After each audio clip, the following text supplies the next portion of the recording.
Hello everyone, जय जगन्नाथ। तो आज हूँ कुमार पूर्णमी। तो happy Kumar Purnima all of you.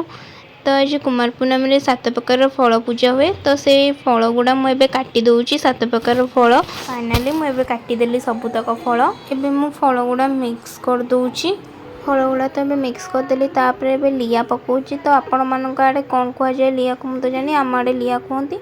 तो केत जन आड़े भी खई भी कहती। ताको मिक्स कर सारा पर कदली पत्र मुझे चांद तैयारी कर दूची।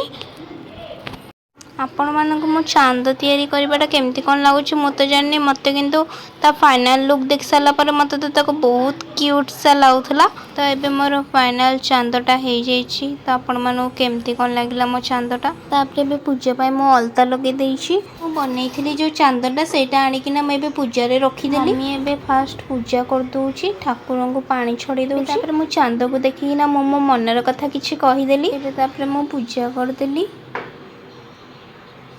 एबे चांद को मुंडिया मारिकिना मु बाहरी पड़ली। तो यहाँ पोखरी किसी पकेबार थिला। एबे पोखरी पहुँचिकी चांद को देखिना फोपाड़ी मुंडिया मारदेली। तो आज वीडियो आपण केमती कौन लगला कमेंट बॉक्स में जणातु।